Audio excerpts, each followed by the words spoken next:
Hello students, today I am going to start third lecture of fluid mechanics।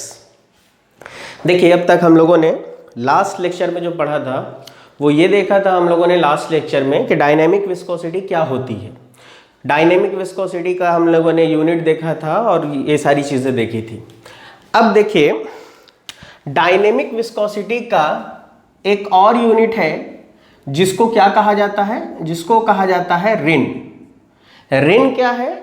It is a British unit of, it is a British unit of dynamic viscosity named in honour of Reynolds. Reynolds साहब के, क्योंकि Reynolds साहब ने इस unit को बताया था, इसीलिए रेनॉल्ड्स साहब के ऑनर में इस यूनिट का नाम क्या रख दिया गया? रिन रख दिया गया। अब सवाल ये उठता है कि ये रिन होता क्या है। तो अगर कोई पूछे कि what is the meaning of reyn या वन रिन, तो आप कहेंगे 1 पाउंड फोर्स सेकेंड पर इंच स्क्वायर। यानी कि अगर कोई पूछता है कि वन रिन क्या होता है, तो वन रिन जो है 1 पाउंड फोर्स सेकेंड पर इंच स्क्वायर है। यानी कि कहीं ना कहीं ये आपका FPS यूनिट ऑफ क्या है? डायनेमिक विस्कोसिटी है। तो अगर मान लो आपको कभी क्वेश्चन में रिन के टर्म्स में वैल्यू दे दिया जाए, तो आपको न्यूमेरिकल बनाने के लिए सबसे पहले इसको किस में कन्वर्ट करना पड़ेगा? आपको सबसे पहले आपको इसको कन्वर्ट करना पड़ेगा SI यूनिट में।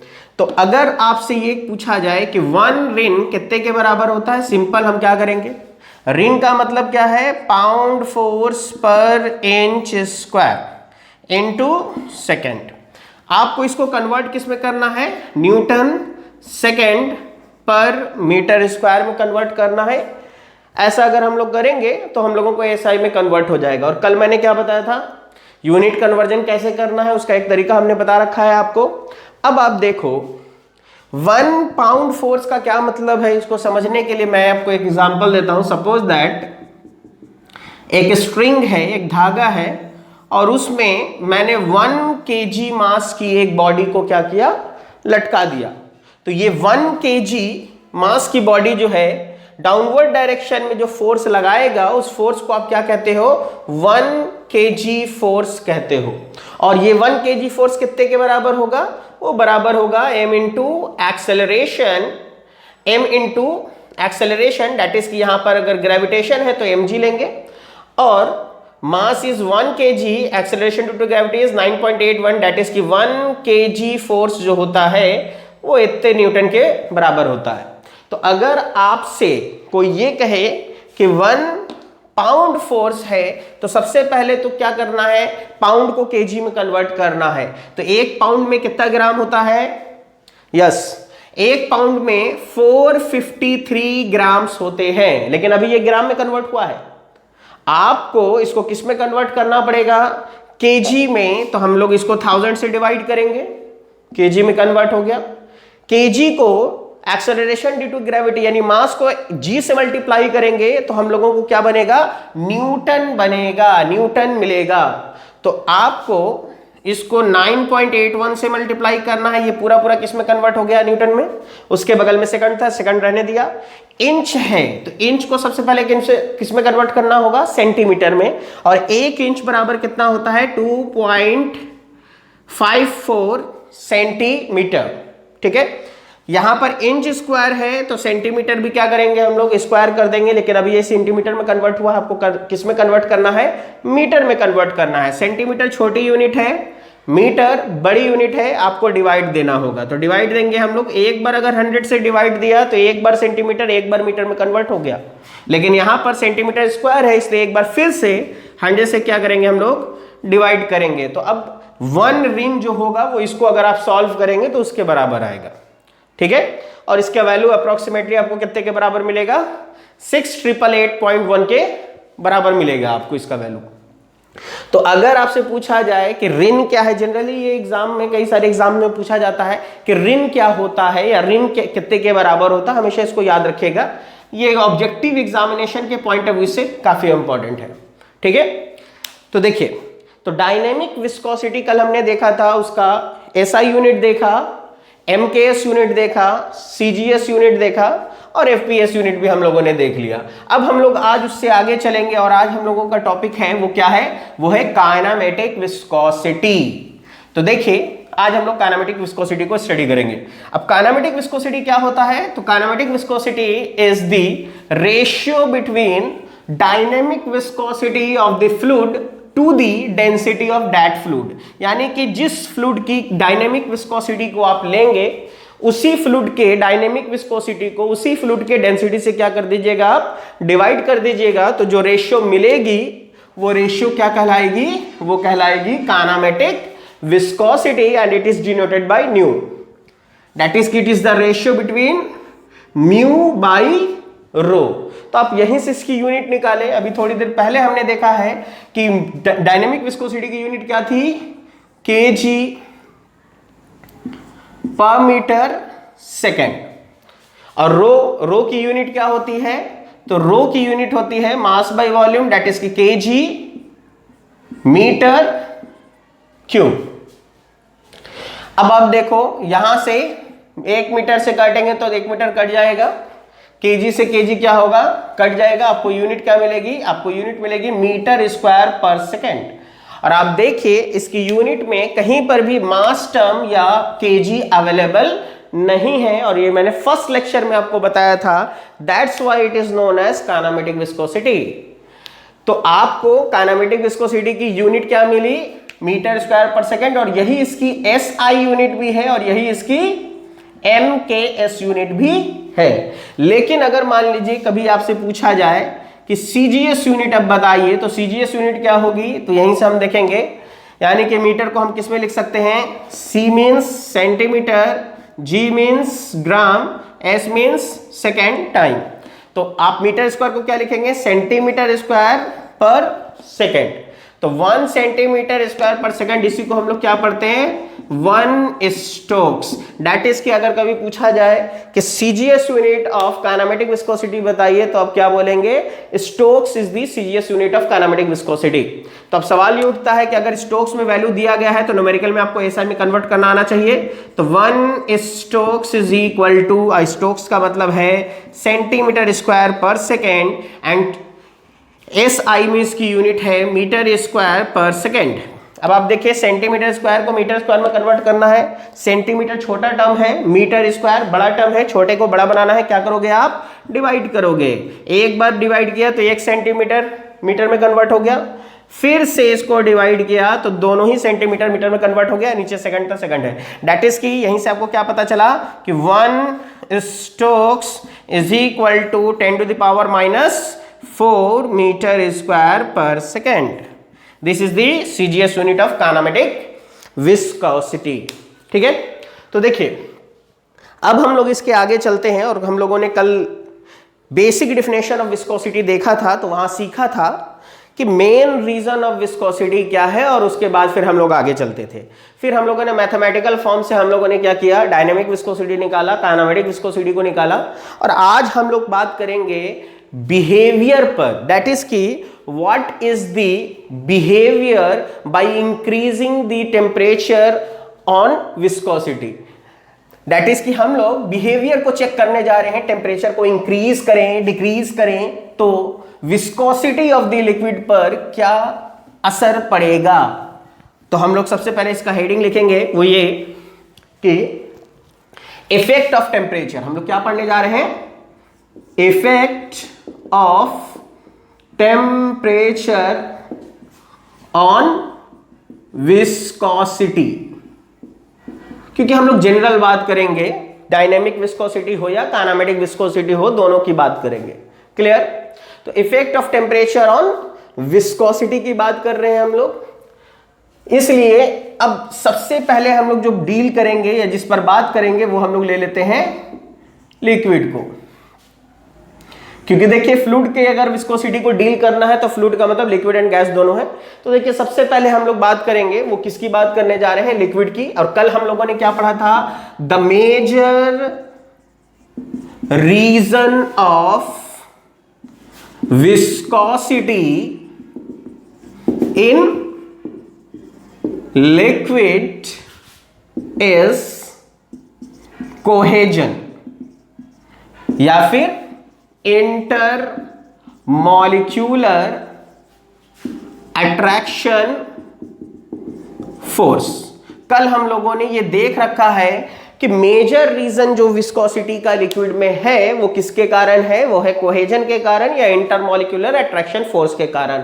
तो आप अब यहीं से सोचिए, अगर हम टेम्परेचर को इंक्रीज करेंगे तो डायनेमिक विस्कोसिटी ऑफ लिक्विड जो होगी उस पर क्या असर पड़ेगा, तो उसको देखने के लिए थोड़ा इधर आ जाते हैं। अगर टेम्परेचर इंक्रीज करेंगे तो हम लोगों को पता है कि उस लिक्विड के अंदर जो कोहेसिव फोर्स है वो वीक होगा, क्योंकि मॉलिक्यूल्स क्या होंगे, दूर दूर जाने लगेंगे, उनमें एक्सपेंशन होने लगेगा, क्योंकि उनके इंटरमॉलिक्यूलर अट्रैक्शन फोर्सेस वीक होने लग जाते हैं। दैट इज कि इंटरमॉलिक्यूलर अट्रैक्शन फोर्स वीक हो रहा है, इसका मतलब उस लिक्विड के अंदर मौजूद कोहेजन क्या होगा, वीक होगा, डिक्रीज होगा, और इसलिए लिक्विड की डायनेमिक विस्कोसिटी भी क्या होगी, डिक्रीज कर जाएगी। तो पहली चीज हम लोगों को क्या पता चली कि टेम्परेचर के इंक्रीज करने पर लिक्विड की डायनेमिक विस्कोसिटी डिक्रीज करती है।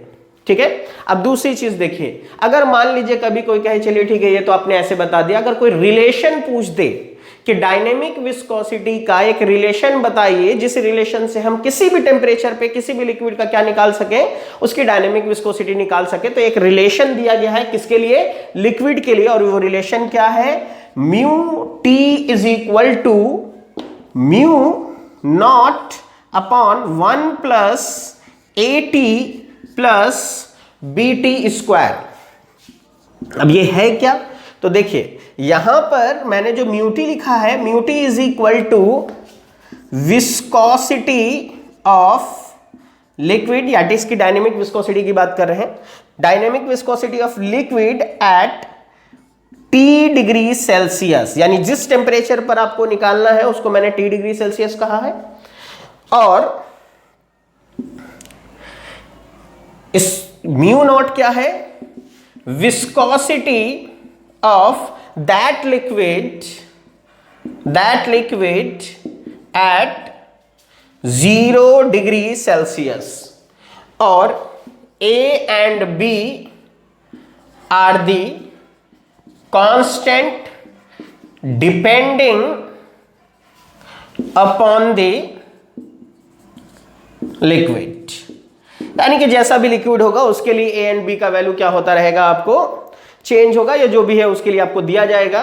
और म्यू नॉट क्या है, 0 डिग्री सेल्सियस पर उसी लिक्विड की डायनेमिक विस्कोसिटी होगी। तो अगर आप इस रिलेशन में पुट अप करेंगे तो किसी भी टेम्परेचर पर अगर आपसे पूछा जाए कि find the viscosity at temperature T degree Celsius and उसी लिक्विड की डायनेमिक विस्कोसिटी 0 पर इतना है, कांस्टेंट AB इतना है और टेम्परेचर इतना है, तो आप आसानी से इसको क्या कर सकते हैं, सॉल्व आउट कर सकते हैं। तो ये आपको ऑब्जेक्टिव में पूछा जा सकता है कि एक रिलेशन बताइए जो लिक्विड के डायनेमिक विस्कोसिटी को क्या करता हो, एक्सप्लेन करता हो। ठीक है, तो देखिए पहली चीज तो हम लोगों को एक ये पता चला कि टेम्परेचर के साथ डायनेमिक विस्कोसिटी का कैसा रिलेशन है, इनवर्सली रिलेशन है। दैट इज कि टेम्परेचर इंक्रीज करेंगे तो dynamic viscosity of the liquid क्या होगा, डिक्रीज करेगा। अब हम लोग इसके थोड़ा आगे बात करते हैं, डायनेमिक को अभी हम लोगों ने देखा तो क्यों ना अब हम लोग काइनेमेटिक की बात करते हैं। तो देखिए इसके बाद हम काइनेमेटिक विस्कोसिटी को देखते हैं। तो अगर हम काइनेमेटिक विस्कोसिटी को देखते हैं तो सिंपल हम लोगों को पता है, यहीं पर देखते हैं, हम लोगों ने अभी थोड़ी देर पहले देखा है काइनेमेटिक विस्कोसिटी, अगर हम लिक्विड की बात कर रहे हैं तो it is the ratio between of dynamic viscosity of liquid to the density of that liquid, ये है उसका रिलेशन। तो यहीं से आप देखिए dynamic viscosity and kinematic viscosity दोनों ही एक दूसरे के डायरेक्टली प्रोपोर्शनल होगा, जबकि डेंसिटी के साथ क्या होगा, इनवर्सली प्रोपोर्शनल। दैट इज जैसा बिहेवियर इस पर होगा वैसा बिहेवियर इस पर होगा, और जैसा बिहेवियर इस पर होगा इसका ठीक उल्टा इस पर आएगा। तो अब देखो यहां पर अब हम लोग बात करते हैं कि चलिए ठीक है, काइनेमेटिक विस्कोसिटी ऑफ लिक्विड को लिखा हमने, dynamic viscosity of the liquid यहां लिखा, डेंसिटी ऑफ द लिक्विड हमने यहां लिखा। अब हम लोग देखिए यहां पर देखते हैं, मान लिया हम लोग टेम्परेचर को क्या कर रहे हैं, इंक्रीज कर रहे हैं। अगर हमने टेम्परेचर को इंक्रीज करना है तो अगर टेम्परेचर इंक्रीज करेंगे तो अभी थोड़ी देर पहले हमने देखा था कि dynamic viscosity of the liquid क्या हो जाएगी, घट जाएगी। अब आप देखिए, जितने से dynamic viscosity of the liquid घटी है उसको मैंने ब्लू पेन से दिखाया ताकि पता चले जितने से ये घटेगा अप्रोक्सीमेटली उतने से ये भी घटेगा, क्योंकि दोनों एक दूसरे के क्या है, डायरेक्टली प्रोपोर्शनल दिख रहा है। वो डिक्रीज किया जितना उतना ये भी डिक्रीज कर गया, ठीक है। अब देखो, लेकिन अभी हमने थोड़ी देर पहले जो कल लेक्चर पढ़ा था फ्लूइड प्रॉपर्टी, तो उसमें सबसे पहली प्रॉपर्टी हमने आपको पढ़ाई थी मास डेंसिटी या डेंसिटी, और वहां पर मैंने सिखाया था टेम्परेचर का डेंसिटी के साथ कैसा रिलेशन है। तो हम लोगों ने देखा था कि टेम्परेचर को अगर हम लोग इंक्रीज करेंगे, अगर हम टेम्परेचर इंक्रीज करेंगे तो डेंसिटी क्या होगी, डिक्रीज करेगी, क्योंकि फ्लूइड क्या होगा, एक्सपैंड करेगा, इनवर्सली प्रोपोर्शनल था। लेकिन हाँ देखो, ये लिक्विड है, सडनली ड्रास्टिकली बहुत ज्यादा डिक्रीज नहीं करेगा, धीरे धीरे उसकी डेंसिटी में क्या होगा, डिक्रीमेंट होगा। दैट इज की डेंसिटी डिक्रीज करने लग जाएगी। तो डेंसिटी डिक्रीज करेगी, लेकिन कितना डिक्रीज करेगी, वो डिक्रीमेंट यहां से थोड़ा इसके रिस्पेक्ट में थोड़ा कम होगा। अब देखो, जब डेंसिटी डिक्रीज करेगा, इसके डिक्रीज के कारण होने के कारण ये भी डिक्रीज कर गया, लेकिन डेंसिटी डिक्रीज करेगा तो इसके कारण काइनेमेटिक विस्कोसिटी क्या होने लग जाएगी, थोड़ी बहुत इंक्रीज करेगी, ठीक है। और ये इतना पोर्शन एक दूसरे को क्या कर देगा, कैंसिल आउट कर देगा। अभी भी काइनेमेटिक विस्कोसिटी में डिक्रीमेंट ही होगा, ऐसा नहीं है कि इंक्रीमेंट होगा। डिक्रीज अभी भी कर रहा है काइनेमेटिक विस्कोसिटी, लेकिन देखो दोनों में फर्क समझ में आ रहा है। ये इतना डिक्रीज किया होगा जबकि ये इतना सा डिक्रीज करेगा।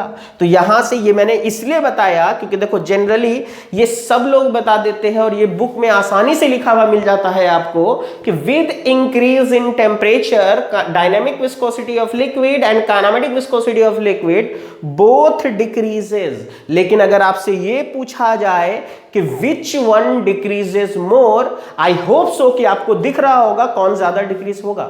क्लियर है? तो आप यहीं से लिखेंगे, इसका मतलब ये है कि डिक्रीज इन, इसका मतलब ये है, यहां लिख देते हैं, डिक्रीज इन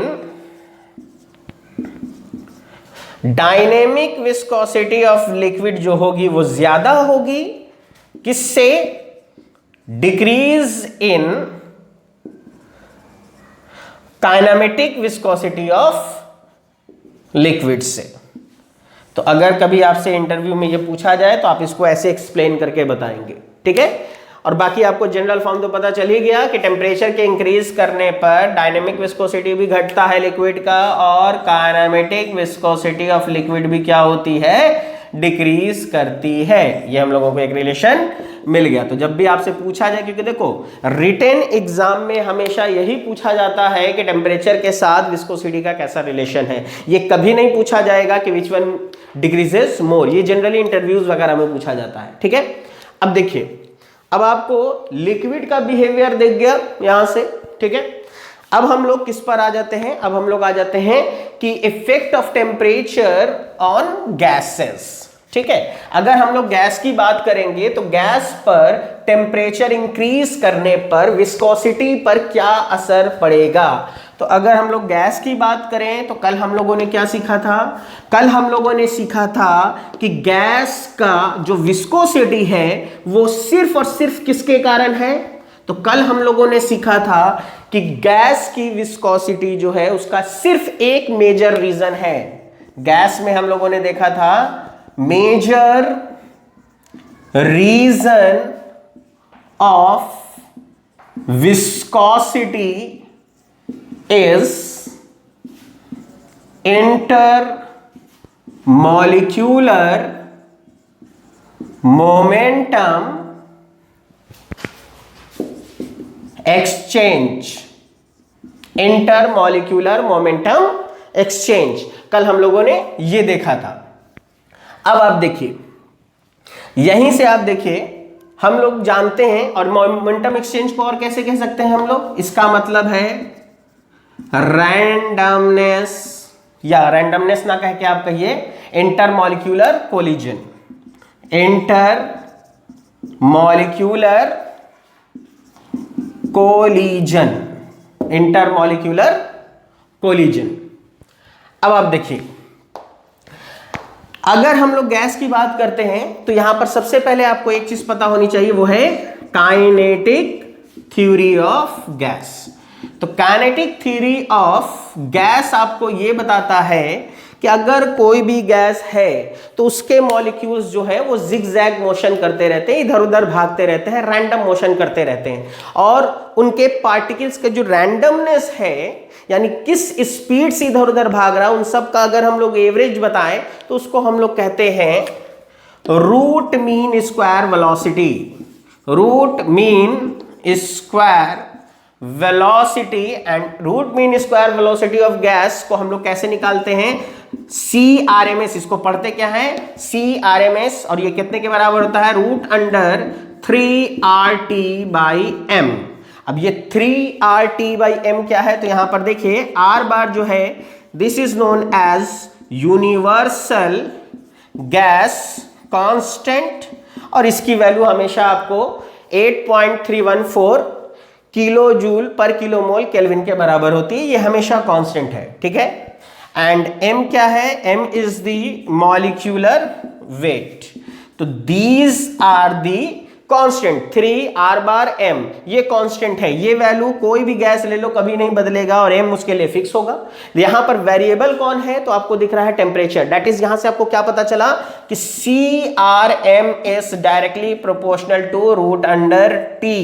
अब यहां से क्या पता चल रहा है, तो यहां से बहुत इंटरेस्टिंग चीज पता चल रही है। देखिए सिंपल, अगर आपने टेम्परेचर इंक्रीज किया तो CRMS value of the gas क्या होगी, इंक्रीज करेगी। दैट इज की root mean square velocity increase करेगा, मतलब गैस जिस स्पीड से इधर उधर भाग रहा होगा उन सबका एवरेज जो कुछ रहेगा वो बढ़ जाएगा। बढ़ जाने का मतलब क्या है, अगर CRMS इंक्रीज हो रहा है, इसका मतलब गैस के अंदर क्या चीज बढ़ रही है, गैस के अंदर रैंडमनेस इंक्रीज कर रही है। रैंडमनेस इंक्रीज करने का मतलब गैस जो है वो डिसऑर्डर्ड फॉर्म में मोशन इधर उधर कर रहा है। तो जितना ज्यादा डिसऑर्डरनेस इंक्रीज होगा उस गैस में आपस में कोलिजन उतना ज्यादा क्या होगा, इंक्रीज होगा, और कोलिजन जितना बढ़ेगा उतना ज्यादा मोमेंटम एक्सचेंज होगा। दैट इज कि इंटरमॉलिक्यूलर मोमेंटम एक्सचेंज क्या हो जाएगा, गैस के लिए इंक्रीज कर जाएगा। और जब ये इंक्रीज करेगा तो यही आपका कौन सा है, मेन रीजन है। ये आपका बेसिकली कौन सा रीजन है, मेन रीजन ऑफ विस्कोसिटी है इन गैसेस। तो दैट इज कि गैस की विस्कोसिटी क्या हो जाएगी, इंक्रीज हो जाएगी। तो यहीं से देखिए हम लोग लिख सकते हैं यहीं से कि अगर CRMS इंक्रीज हो रहा था तो हम लोगों ने देखा रैंडमनेस इंक्रीज करेगा, डिसऑर्डरनेस इंक्रीज करेगा, और डिसऑर्डरनेस इंक्रीज करने का मतलब यह है कि इंटर मॉलिक्यूलर मोमेंटम एक्सचेंज क्या हो जाएगा, इंक्रीज कर जाएगा। और ये इंक्रीज करने का मतलब ये है कि dynamic viscosity of the gas क्या होगी, इंक्रीज करेगी, क्योंकि यही आपका मेन रीजन था किसका, काइनेमेटिक डायनेमिक विस्कोसिटी, यही आपका मेन रीजन था विस्कोसिटी इन गैसेस में, ठीक है।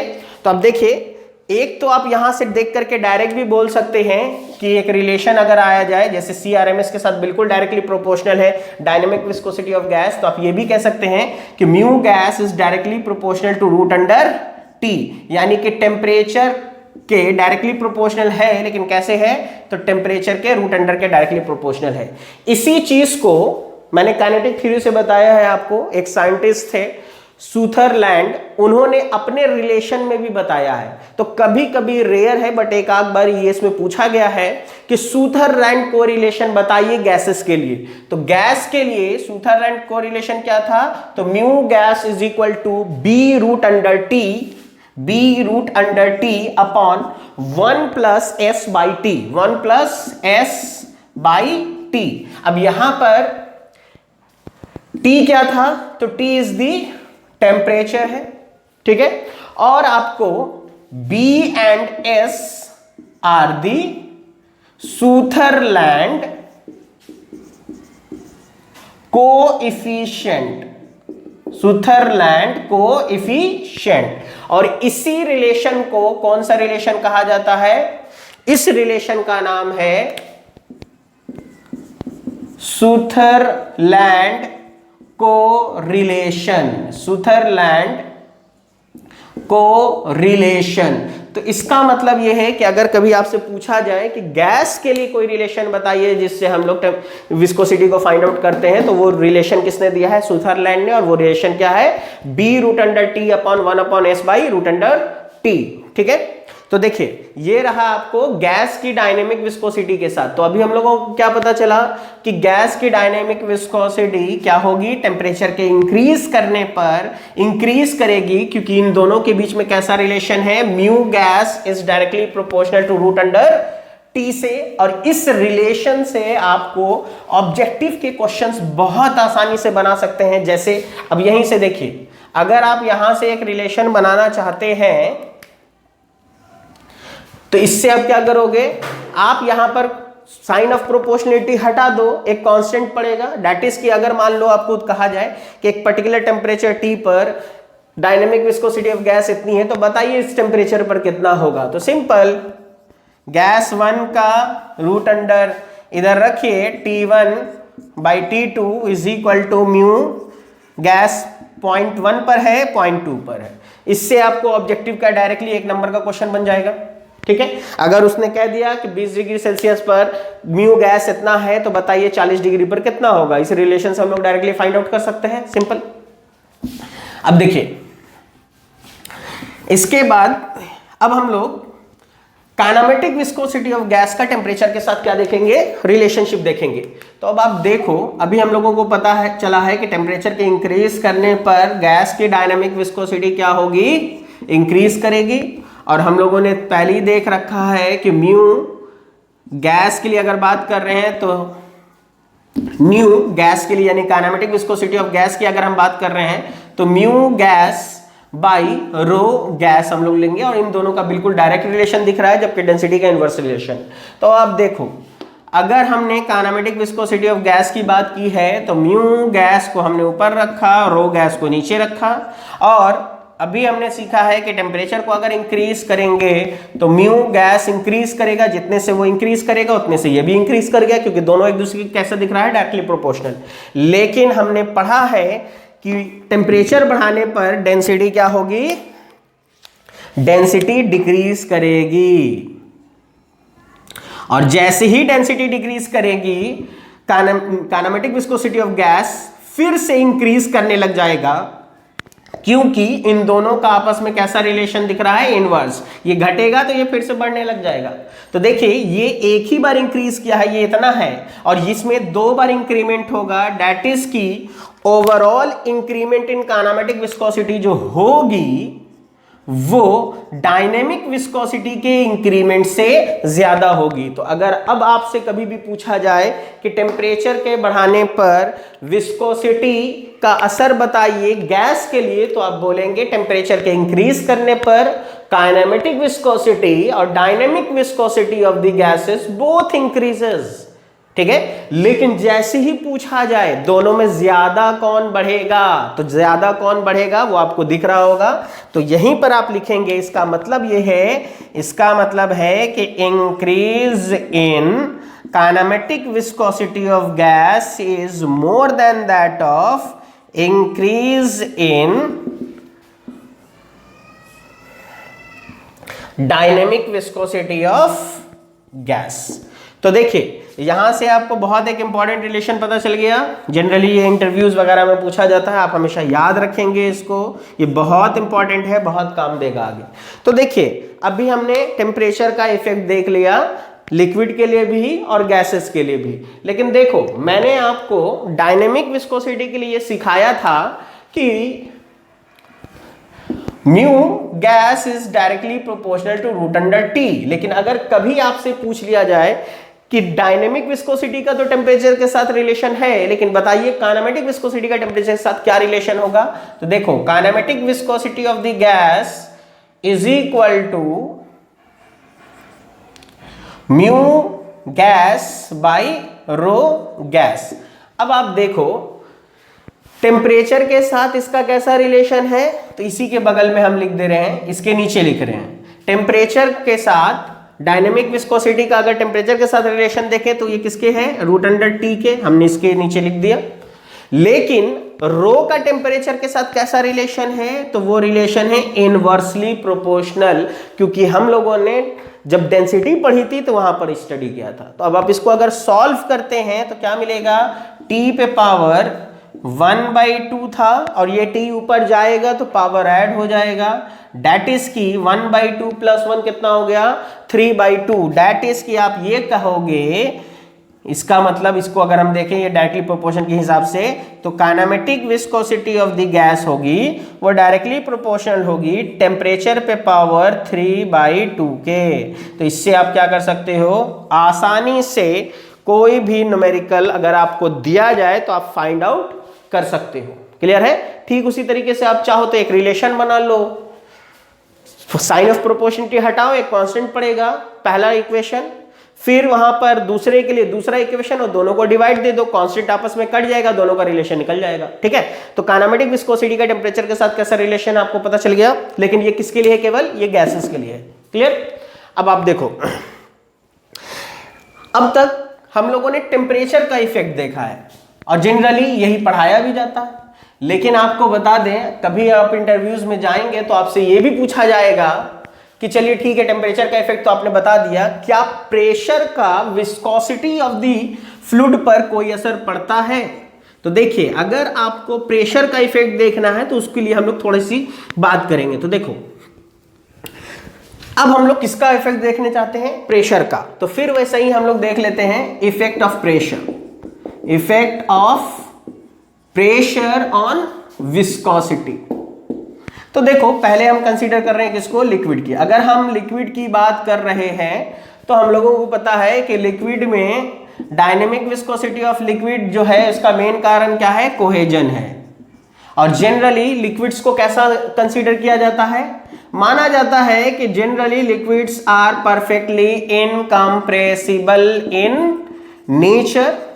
दैट इज कि कितना भी आप उसके ऊपर क्या करोगे, प्रेशर अप्लाई करोगे तो जनरली उनके मॉलिक्यूल्स के बीच में कोई कोहेजन पर कोई असर नहीं पड़ेगा। तो आप देखो अगर आप प्रेशर इंक्रीज करते भी हो तो कोहेजन पर क्या असर पड़ेगा, तो नो इफेक्ट, और जब कोई असर नहीं पड़ेगा तो इस पर भी क्या होगा, नो इफेक्ट। यानी कि प्रेशर के साथ डायनेमिक विस्कोसिटी ऑफ लिक्विड पर कोई असर नहीं पड़ता है। लेकिन अगर हम kinematic viscosity of the liquid की बात करें तो देखो काइनेमेटिक विस्कोसिटी ऑफ लिक्विड क्या होगा, mu liquid by rho liquid. और अभी हमने देखा है प्रेशर को बढ़ाने पर इस पर कोई असर नहीं पड़ रहा था डायनेमिक विस्कोसिटी पर। और इन जनरल लिक्विड्स को हम लोग क्या मान के चलते हैं, इनकम्प्रेसिबल। अगर हम इनकम्प्रेसिबल मान रहे हैं दैट इज की प्रेशर अप्लाई करने पर density will not changes, density should be constant. ठीक है। तो अगर आप प्रेशर इंक्रीज कर रहे हो तो इस पर भी कोई असर नहीं पड़ेगा क्योंकि आपने इनकम्प्रेसिबल इन जनरली माना है। ठीक है, नो इफेक्ट। तो ऑब्वियस सी बात है इन दोनों पर जब कोई असर नहीं पड़ेगा तो काइनेमेटिक विस्कोसिटी पर भी कोई असर नहीं पड़ेगा। तो आपको यह पता चला कि प्रेशर का लिक्विड के डायनेमिक विस्कोसिटी और काइनेमेटिक विस्कोसिटी पर कोई भी असर नहीं होता है। लेकिन अगर यही बात करने लग जाए गैसेस की तो देखिए गैसेस में असर पड़ेगा। इसीलिए जनरली बुक्स में देखोगे ये चीज नहीं मिलती है। तो अब देखो अगर हम बात किसकी करें, गैस की, तो हम लोगों को पता है म्यू गैस जो है वो डायरेक्टली प्रोपोर्शनल है रूट अंडर टी के। तो अगर आप प्रेशर इंक्रीज भी कर रहे हो तो इस पर क्या होगा, नो इफेक्ट, कोई असर नहीं पड़ेगा। और अगर हम kinematic viscosity of the gas को ले लें तो यो म्यू गैस है भाई रो गैस है। म्यू गैस पर कोई असर नहीं पड़ रहा था प्रेशर के इंक्रीज करने पर, लेकिन यहां पर गैस है और गैस का नेचर कैसा होता है, generally gases are compressible in nature. Gases compressible in nature होते हैं और कंप्रेसिबल इन नेचर होने का मतलब यह है अगर आप प्रेशर अप्लाई करोगे तो डेंसिटी क्या होने लग जाएगी, प्रेशर के साथ डेंसिटी का कैसा रिलेशन था, तो प्रेशर बढ़ाएंगे तो डेंसिटी इंक्रीज होगी क्योंकि मॉलिक्यूल्स नजदीक आने लग जाएंगे। और ये जब इंक्रीज करेगा तो kinematic viscosity of the gas क्या होगी, डिक्रीज कर जाएगी। तो अब आप सिर्फ इतना याद रखिएगा, जनरली ये पूछा जाता है कि ये बताइए प्रेशर का कौन सी विस्कोसिटी पर इफेक्ट होगा, तो आप बोलेंगे with increase in pressure kinematic viscosity of gas will decreases. इसको हमेशा याद रखेंगे, क्योंकि जनरली टेम्परेचर का इफेक्ट हम लोग देखते हैं, प्रेशर का इफेक्ट हम लोग नहीं देखते हैं। ठीक है, तो प्रेशर के बढ़ाने पर केवल और केवल कौन डिक्रीज करता है, तो kinematic viscosity of gas decrease करता है। क्लियर? तो देखिए यहां तक जो अभी हम लोगों ने बात की, ये तो बात हो गई कॉन्सेप्ट की। अब देखो बहुत सिंपल फंडा से हम लोग एक चीज स्टडी करेंगे, वो ये कि अगर मान लो आपको न्यूमेरिकल बनाना है विस्कोसिटी के रिगार्डिंग, या ये देखो आज हम एक ऐसी चीज के बारे में बात करना चाहते हैं आपको, जिससे आपको कोई भी न्यूमेरिकल बनाना हो विस्कोसिटी का आप आसानी से बता सकते हैं। ठीक है, तो इसके लिए हम एक जनरल फॉर्म आपको सिखा रहे हैं।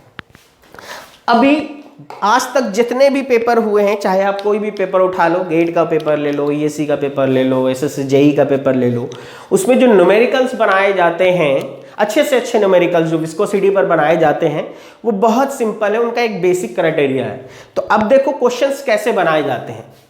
अगर मान लो आपको क्वेश्चन देना होगा, तो मैं सबसे पहले फर्स्ट टाइप ऑफ क्वेश्चन की बात करता हूं, वो डायरेक्टली आपको किस पे दिया जाएगा, न्यूटन्स लॉ ऑफ विस्कोसिटी पर दिया जाएगा कि देखिए shear stress is equal to mu du बटा dy, दैट इज की रिलेटिव वेलोसिटी डिवाइडेड बाय उन दोनों के बीच में जो भी गैप है, और ये गैप क्या होना चाहिए, बहुत स्मॉल होगा, या ये कहिए ये तभी वैलिड होगा जब वेलोसिटी प्रोफाइल कैसा होगा, लीनियर वेलोसिटी प्रोफाइल होगा। यानी ये रिलेशन तभी वैलिड है जब क्वेश्चन में लिखा हो कि the velocity profile is linear profile, या फिर अगर ये नहीं लिखा हो तो लिखेगा कि it obeys Newton's law of viscosity, और अगर वो भी ना लिखा हो तो लिखेगा कि for a very small gap, क्योंकि अगर बहुत गैप कम रखेंगे तो हम लोगों को एक्चुअल प्रोफाइल कैसा भी हो, प्रोफाइल दिखाई कैसा देगा, लीनियर प्रोफाइल दिखाई देगा। क्लियर है? ठीक है, अब आप देखिए, तो सबसे पहला जो बेसिक क्वेश्चन होगा वो ये होगा कि चलिए ठीक है, आपको दिया जाए शियर स्ट्रेस और आप उससे क्या कर लो, आप आसानी से आपसे विस्कोसिटी दिया जाए या इनमें से कुछ भी दिया जाए। यहाँ du क्या है, du जो है ये आपका रिलेटिव वेलोसिटी है। ठीक है, एंड dy क्या है, गैप है, ये किस में होगा, मीटर में, रिलेटिव वेलोसिटी होगा मीटर पर सेकंड में। ये आपको एसआई यूनिट में रखना है आपको, यानी कि पास्कल सेकंड में रखना है, और ये आपको शियर स्ट्रेस है तो ये आपको पास्कल में होगा। ठीक है, तो आपको हो सकता है कि ये सारी चीजें दे दी जाए और कहा जाए कि शियर स्ट्रेस निकालिए। दूसरा क्या हो सकता है, दूसरा ये कहा जाता है कि अगर मान लीजिए आपने कोई लुब्रिकेंट फिल किया है या कोई फ्लूइड रखा है, तो उसकी वजह से अगर कुछ शियर लग रहा है तो उसके कारण जो शियर फोर्स आएगा या ड्रैग फोर्स आएगा उसको आप फाइंड आउट करो। तो हम लोगों को पता है कि शियर फोर्स या ड्रैग फोर्स क्या होता है, तो शियर स्ट्रेस इनटू एरिया। कौन सा, वो एरिया जो फ्लूइड के साथ या लुब्रिकेंट के साथ क्या होगा, कांटेक्ट में होगा। ठीक है, तो दूसरा क्राइटेरिया ये होगा। अब इसमें भी क्या होगा, आपको कंडीशन दिया जाएगा अलग अलग, जैसे सपोज दैट कहा जाएगा, मान लीजिए दो पैरेलल प्लेट है, एक प्लेट मान लीजिए कह देगा फिक्स्ड है या स्टेशनरी है। ठीक है, और एक प्लेट एक कांस्टेंट वेलोसिटी से v मीटर पर सेकंड से मान लीजिए सपोज दैट मूव कर रहा है पैरेलल टू इट, और इन दोनों के बीच में कोई लुब्रिकेंट फिल किया गया है, जिस लुब्रिकेंट की डायनामिक विस्कोसिटी क्या है, म्यू है, और इन दोनों के बीच का गैप कितना है, t मीटर या t mm जो भी है। ठीक है, अगर इस तरीके से आपको दिया जाए तो आपको पहला क्वेश्चन क्या दिया सकता है, या तो ये डायरेक्टली कह दिया जाए निकालने के लिए, या फिर कहा जाएगा ये निकालो। अब देखो आपको ये सारी चीजें निकालनी है तो वैल्यूज दी जाएंगी। हो सकता है कि आपको क्वेश्चन में ये गिवन हो, ये गिवन नहीं होगा, तो हो सकता है काइनेमेटिक विस्कोसिटी गिवन हो। काइनेमेटिक विस्कोसिटी अगर गिवन देगा तो उसको क्वेश्चन में डेंसिटी देना पड़ेगा, और अगर डेंसिटी नहीं देगा तो हो सकता है कि आपको ओमेगा दे दे, और ओमेगा बराबर आपने पढ़ रखा है, रोज ही होता है। हो सकता है ओमेगा ना दे तो एस देगा, और एस बराबर आप लोगों ने पढ़ रखा है कि रो बाई क्या होता है, rho test fluid by rho standard fluid, तो आप वहां से रो निकाल सकते हैं। तो आपको ये सारी चीजें अगर दे दी जाए और कहा जाए कि शियर स्ट्रेस निकालिए, आप आसानी से निकाल सकते हैं। और अगर आपने शियर स्ट्रेस निकाल लिया तो आपको क्या चाहिए होगा, एरिया। केवल इस एरिया से इस स्ट्रेस में मल्टीप्लाई कर देंगे तो आपको क्या मिलेगा, शियर फोर्स जो उस लुब्रिकेंट के कारण आ रहा होगा वो निकल जाएगा, या उस लुब्रिकेंट के कारण जो ड्रैग फोर्स आ रहा होगा वो आपको निकल जाएगा। तो दूसरा क्वेश्चन जो बेसिक क्राइटेरिया का है वो ये है, लेकिन अब इसमें भी कई सारे केसेस होंगे जो जनरली आते हैं एग्जाम्स में। पहला, एक तो आपको दे दिया मैंने कि दोनों पैरेलल प्लेट है, एक स्टेशनरी है, एक आपको क्या है, फ्री टू मूव है। दूसरा कंडीशन क्या हो सकता है कि दोनों ही प्लेट मूविंग हो, ठीक है, क्योंकि देखो यहां पर तुमको क्या चाहिए, रिलेटिव वेलोसिटी। अगर एक स्टेशनरी है दूसरा मूविंग है तो दोनों के बीच में रिलेटिव वेलोसिटी भी कितना मिलेगा, वही मिलेगा जिस वेलोसिटी से मूव कर रहा है। दोनों के बीच का गैप आपको पता है, वो मीटर में आपको रखना है। लेकिन अगर मान लीजिए मैंने आपको सेकंड कंडीशन दिया और कहा कि बोथ प्लेट्स आर मूविंग, तो सवाल उठेगा कि दोनों का मोशन का डायरेक्शन किधर है, सेम है, अपोजिट है। क्लियर? तो अगर मान लीजिए दोनों ही प्लेट सेम डायरेक्शन में मोशन कर रहा है, ये v1 मीटर पर सेकंड से एंड ये v2 मीटर पर सेकंड से, तो अब हम लोग चेक करेंगे कि ज्यादा कौन है। अगर मान लीजिए v1 is more than that of v2, तो इन दोनों के बीच में रिलेटिव वेलोसिटी क्या होगा, जब सेम डायरेक्शन है तो दोनों के बीच में रिलेटिव वेलोसिटी होगा दोनों के बीच का difference, v1 minus v2 is equal to इतना मीटर पर सेकंड जो होगा ये होगा du। और अगर आपको दोनों ही सेम डायरेक्शन है, बाकी सारी चीजें सेम है। तीसरा कंडीशन क्या हो सकता है, तीसरा कंडीशन ये हो सकता है कि एक प्लेट मूविंग है जिस डायरेक्शन में, दूसरा प्लेट उसके ठीक अपोजिट डायरेक्शन में मूविंग है।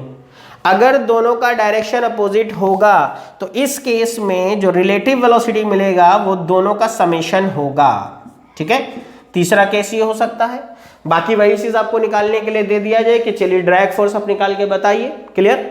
तो आपको पैरेलल प्लेट का केस दे सकते हैं। अब पैरेलल प्लेट भी हॉरिजॉन्टल हो कोई जरूरी नहीं है, हो सकता है आपसे ऐसे कहा जाए, एक इंक्लाइंड रोड है, यहां पर एंगल थीटा है और इसके ऊपर कोई बॉक्स है जो स्लाइड कर रहा है, कोई बॉक्स है जो इसके ऊपर क्या कर रहा है, स्लाइड कर रहा है।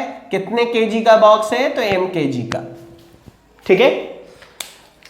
इसके बीच में हमने क्या फिल कर दिया है, कोई लुब्रिकेंट फिल कर दिया है, और लुब्रिकेंट कितने थिकनेस तक फिल किया गया है, सपोज दैट TMM फिल किया गया है।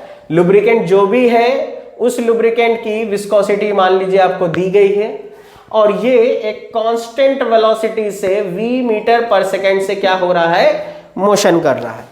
तो अब देखो ड्रैग फोर्स क्या होता है, ड्रैग फोर्स कहा जाता है always in the direction of flow. जो फ्लूइड उसके ऊपर फोर्स लगाएगा वो फोर्स कौन सा है, ड्रैग फोर्स है। अब जैसे ये इधर भागेगा तो इसके अंदर जो लुब्रिकेंट है उसको भागने से क्या करेगा, रोकेगा, और कितना रोकेगा, उतना ही रोकेगा जितना उसके शियर या जितना वो रेसिस्ट कर सकता है। क्लियर? तो ड्रैग फोर्स शियर फोर्स इसीलिए सेम है। तो अब आपसे कहा जाएगा, मान लो अगर ऐसा केस है तो आप क्या करोगे, अगर इसके कंपोनेंट्स को अगर तोड़े हुए यहां से आप, तो देखिए यहां से इसका क्या हो गया, mg वेट नीचे लग रहा होगा, ठीक है। यहां थीटा है, यहां 90 है, यहां पर क्या होगा 90 माइनस थीटा, तो यहां पर कितना एंगल बनेगा, फिर से थीटा बनेगा। दैट इज कि यहां पर इसका क्या होगा, mg cos थीटा एक कंपोनेंट आएगा, और एक कंपोनेंट mg का किधर आएगा, इधर, और वो कितना होगा mg sin थीटा, ठीक है। यानी कि उस लुब्रिकेंट के कारण जो भी उसके ऊपर जो फोर्स लग रहा होगा उसको हम लोग अगर स्टडी करेंगे यहां से, तो जो फोर्स उसको इधर खींच रहा होगा वो कौन सा फोर्स होगा, mg sin थीटा। और यही mg sin थीटा जो होगा लुब्रिकेंट के ऊपर ये रखा हुआ है, तो नो स्लिप कंडीशन के कारण ये लुब्रिकेंट को इसी ताकत से क्या कर रहा है, खींच रहा है। तो लुब्रिकेंट के ऊपर जो ड्रैग फोर्स लगेगा वो भी कितना होगा, वो होगा FD, क्योंकि देखो इसका एक कंपोनेंट mg cos थीटा है, इसको ये बैलेंस करेगा, एक रिएक्शन इधर देकर के ये बैलेंस हो जाएगा। लेकिन जो mg sin थीटा है वो अनबैलेंस फोर्स है, और वो फोर्स इस बॉक्स को नीचे की तरफ क्या करेगा, खींचेगा।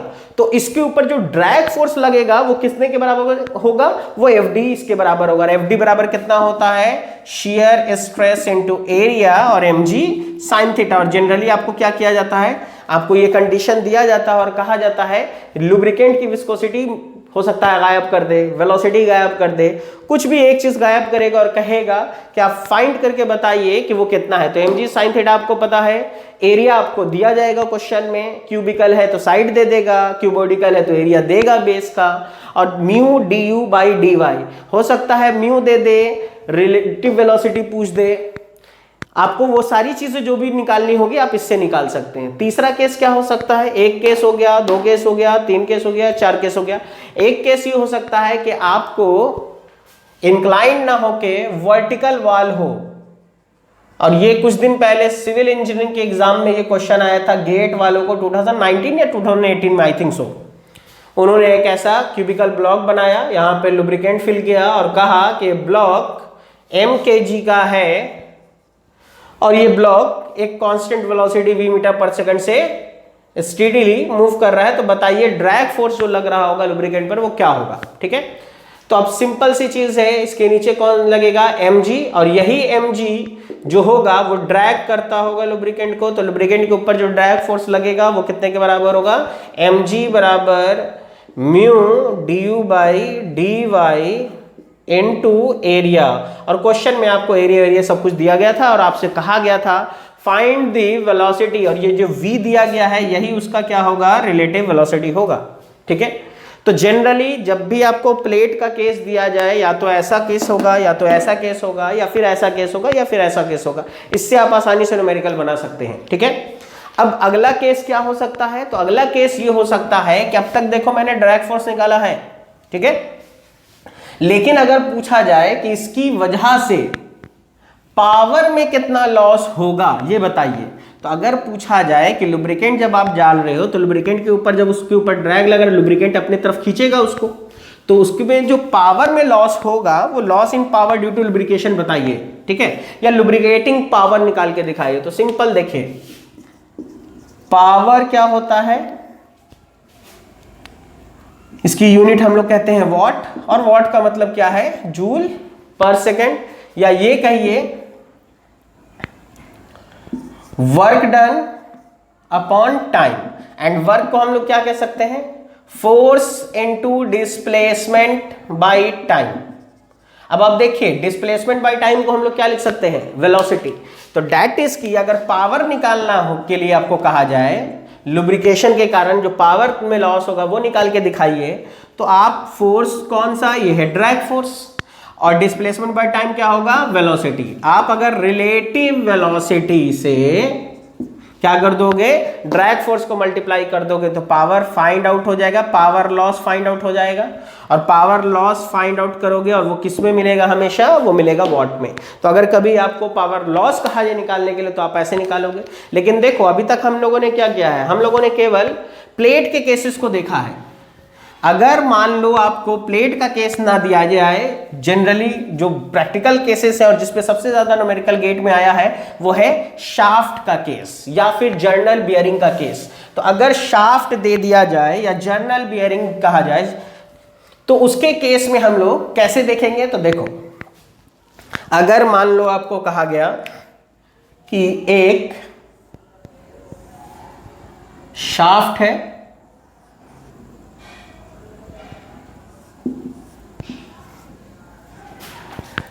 और इसके ऊपर कोई बेयरिंग है, वो जर्नल है, ये बेयरिंग है। बेयरिंग का लेंथ मान लिया दे दिया गया कि L लेंथ है, ठीक है। जनरली बेयरिंग फिक्स होता है और शाफ्ट क्या होता है, रोटेटिंग होता है, और इसीलिए उसको जर्नल कहा जाता है, ठीक है। तो आपको शाफ्ट का डाया जो है इसको मैंने मान लिया सपोज दैट स्मॉल d, और बेयरिंग के डाया को मैंने मान लिया कैपिटल D। और चूंकि शाफ्ट है तो शाफ्ट क्या करता होगा, या तो ओमेगा रेडियन पर सेकंड से मोशन कर रहा होगा, एंगुलर मोशन, या फिर n आरपीएम से मूव कर रहा होगा, n आरपीएम। और अगर शाफ्ट का केस दिया जाए और इसके बीच में क्या कह दिया जाएगा कि लुब्रिकेंट फिल है, और इसके बीच का जो थिकनेस है वो थिकनेस आपको दे दिया गया है h मीटर है, ठीक है। तो अगर ऐसा केस दिया जाए तो देखो हो सकता है आपको क्या निकालने के लिए दिया गया, सबसे बेसिक क्वेश्चन शेयर स्ट्रेस निकालो। दूसरा क्वेश्चन कि अगर शाफ्ट रोटेट करेगा तो लुब्रिकेंट उसको रोटेट करने से क्या करेगा, रोकेगा। और कितने फोर्स से रोकेगा, तो वो फोर्स कौन सा होगा, वो होगा ड्रैग फोर्स। ठीक है, तो अगर आपको ड्रैग फोर्स निकालने के लिए कहा जाए लुब्रिकेशन के कारण, और इसकी विस्कोसिटी वगैरह आपको दी जाएगी, हो सकता है डायनामिक विस्कोसिटी ना दे तो काइनेमेटिक विस्कोसिटी देगा, काइनेमेटिक देगा तो उसको डेंसिटी देना पड़ेगा, और डेंसिटी नहीं देगा तो उसको निकालने के लिए कुछ ना कुछ दी जाएगी। तो अगर आपको ड्रैग फोर्स निकालना है तो ड्रैग फोर्स बराबर क्या होता है, शियर स्ट्रेस इनटू एरिया। और कौन सा, वो एरिया जो लुब्रिकेशन के साथ या लुब्रिकेंट के साथ क्या होगा, कांटेक्ट में होगा। तो कॉन्टैक्टेड एरिया लेंगे, दैट इज केवल इतना एरिया लेंगे यहां से लेके यहां तक का, बस।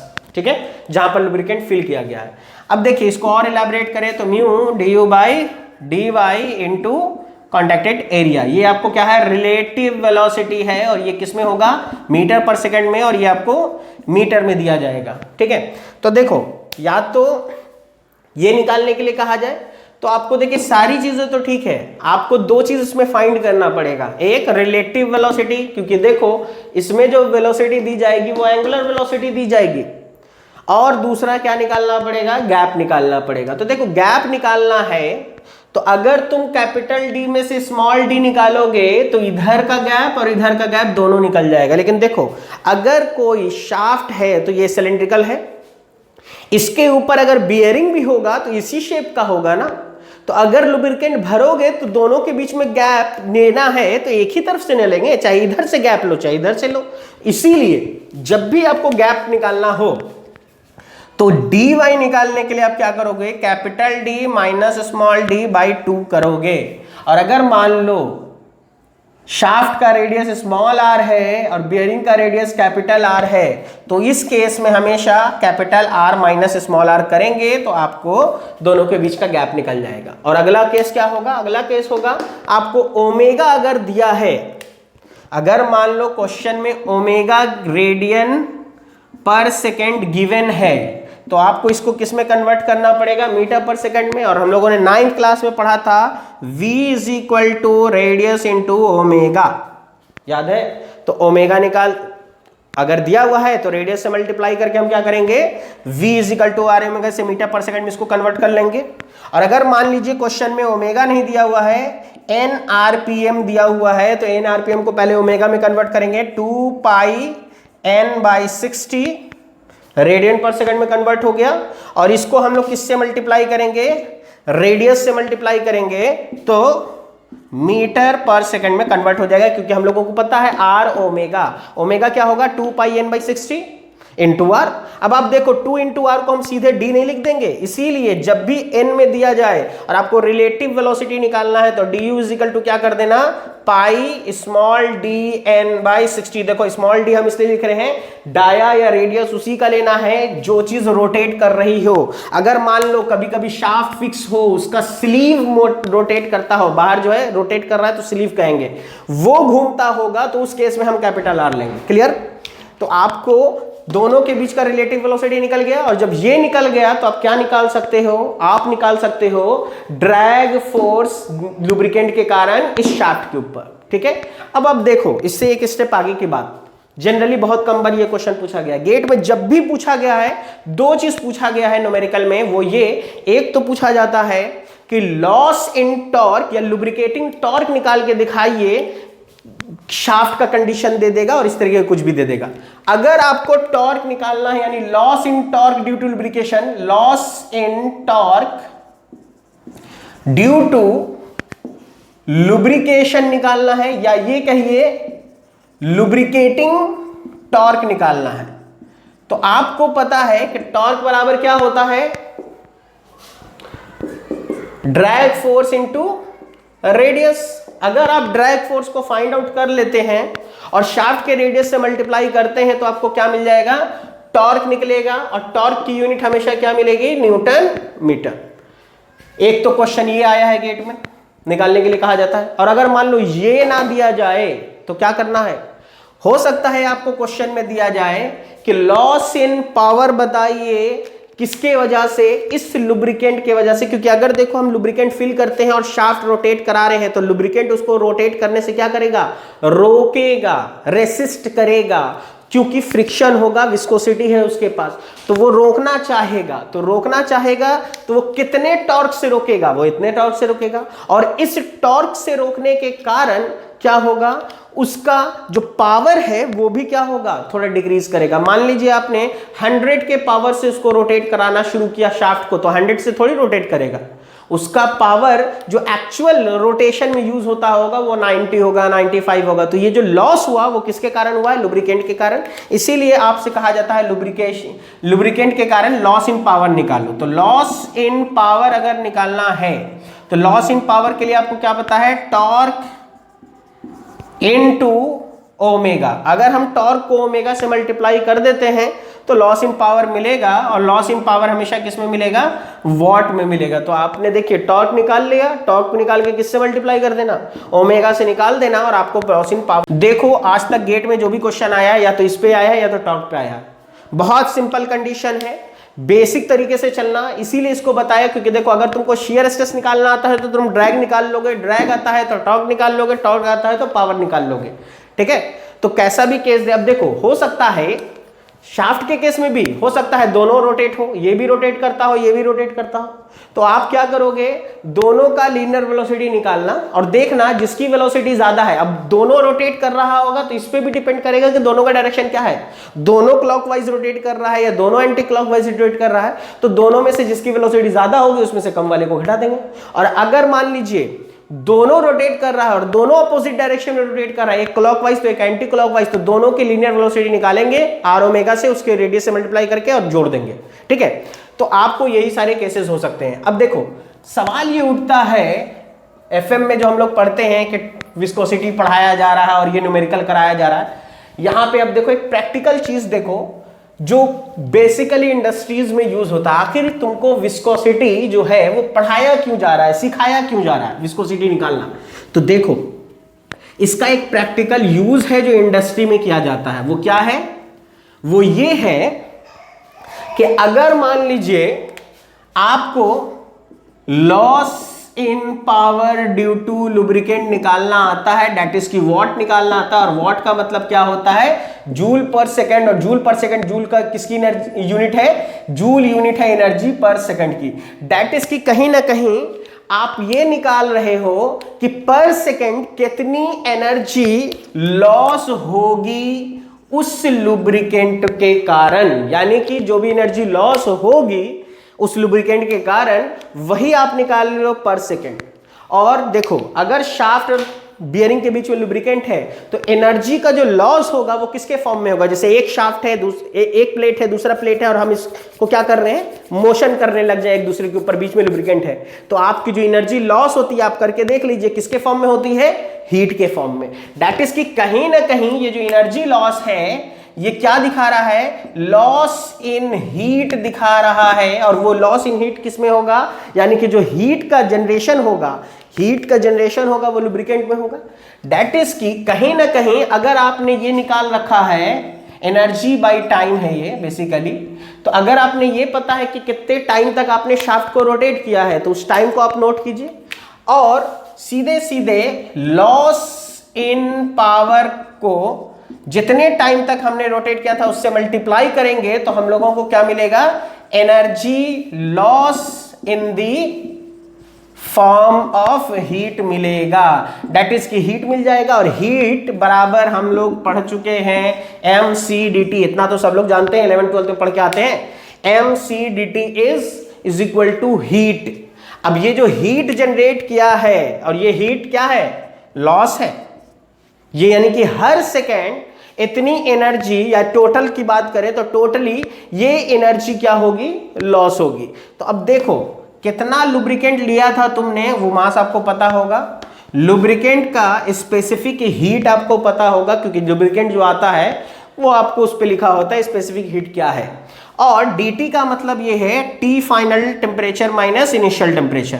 यानी कि देखो अगर मान लो तुमने लुब्रिकेंट को 20 डिग्री सेल्सियस या 30 डिग्री सेल्सियस पे शाफ्ट के बीच में रखा था, तो आपको पता है कि वो शाफ्ट कौन से मोटर से, कौन से मशीन से कनेक्टेड है, वो कितने आरपीएम तक घूमेगा। सपोज दैट अगर हम लोग हाइड्रोलिक थर्मल टरबाइन की बात करें तो थर्मल टरबाइन बेसिकली 3000 आरपीएम पर रोटेट करता है, 3000 आरपीएम पर रोटेट करता है। ठीक है, तो अब ये अलग बात है कि 3000 पे क्यों करता है, वो जब हम पावर प्लांट पढ़ेंगे हम लोग तो देखेंगे उसमें। 3000 आरपीएम पर वो रोटेट कर रहा है, वो हमको पता है कि उसके आरपीएम क्या होगी। अगर आरपीएम पता है और आपने लुब्रिकेंट 30 डिग्री सेल्सियस पर 30 डिग्री सेल्सियस उसमें फिल किया था, आपको कितना मास आपने फिल किया वो पता है, सी पता है और क्यू आप यहां से निकाल लेंगे। तो आपको टी आई पता था, सी पता था, एम पता था और क्यू यहां से फाइंड आउट किया तो आपको क्या पता चलेगा, टी फाइनल। दैट इज की अगर मान लीजिए शाफ्ट को 6 घंटा रोटेट करेंगे, यानी कब मेरे को लुब्रिकेंट भरने की बदलने की जरूरत होगी, कब मेरे को लुब्रिकेंट चेंज करना है, वो यहां से निकाल सकते हो। या फिर कौन सा लुब्रिकेंट कहां पर यूज करना है, कौन इंडस्ट्री में कौन डिसाइड करेगा कि कौन सा लुब्रिकेंट किस में फिल करना है।